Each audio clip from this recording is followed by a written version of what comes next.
Hello बच्चों, आज हम कक्षा 7 का वसंत बाग 2 से पहला पाठ हम पंछी उन्मुक्त गगन के कविता पढ़ेंगे। इस कविता के कवि श्री शिवमंगल सिंह सुमन जी है।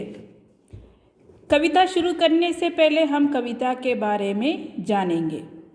प्रस्तुत कविता में कवि ने पक्षियों की स्वतंत्र रहने की इच्छा के माध्यम से जीवन में स्वतंत्रता के महत्व का व्यक्त किया है। आइए अभी हम कविता पढ़ेंगे। हम पंछी उन्मुक्त गगन के पिंजरबद्ध न गा पाएंगे, कनक तीलियों से टकराकर पुलकित पंख टूट जाएंगे। प्रस्तुत कविता में कवि पक्षियों की ओर से कह रहे हैं कि हमारा बसेरा खुला आकाश है, हम उड़ते हुए खुशी के गीत गा सकते हैं। यदि हमें पिंजरे में बंद कर दिया जाए तो हम चहचहाना भूल जाएंगे।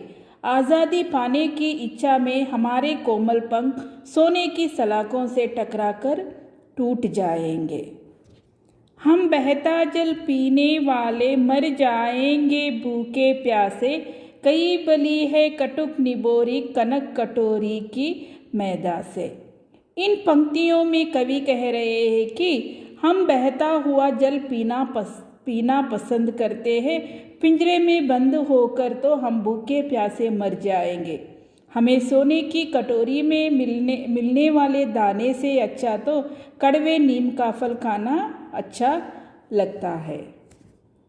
स्वर्ण श्रृंखला के बंधन में अपनी गति उड़ान सब भूले, बस सपनों में देख रहे हैं तरु की फुनगी पर के झूले। कवि कहते हैं कि पक्षी सोने की जंजीरों के बंधन में पड़कर अपनी चाल और उड़ान भूल जाते हैं। वे पिंजरे में पड़े पड़े पेड़ों की ऊंची शाखाओं पर झूला झूलने का बस सपना ही देखते हैं।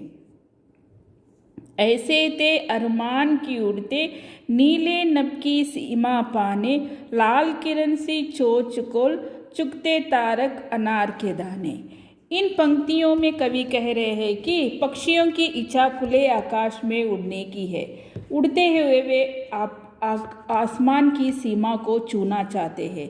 वे अपना चोंच अनार के दानों रूपी आकाश के तारों को चुगना चाहते हैं। होती सीमाहीन क्षितिज से इन पंखों की होड़ा होड़ी, या तो क्षितिज मिलन बन जाता या तनती सांसों की डोरी। कवि कहते हैं कि आकाश में उड़ते हुए पक्षियों के पंखों में एक होड़ सी लग जाती है। वे आकाश की सीमा छू लेना चाहते हैं जिसका कोई अंत नहीं है। आसमान में उड़ते हुए मंजिल पाने की चाह में उनकी सांस उकड़ जाती है। कई बार तो अधूरे मिलन की इच्छा लिए बिना मर जाते हैं।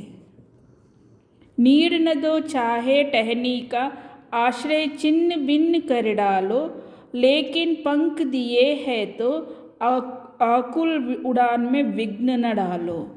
प्रस्तुत पंक्तियों में कवि कह रहे हैं कि चाहे पक्षियों को घोंसला बनाने के लिए पेड़ की डाली मत दो, चाहे तो उनके रहने का स्थान भी तोड़ डालो, पर जो ईश्वर ने उन्हें उड़ने के लिए पंख दिए हैं तो उनकी उड़ान में बाधा मत डालो।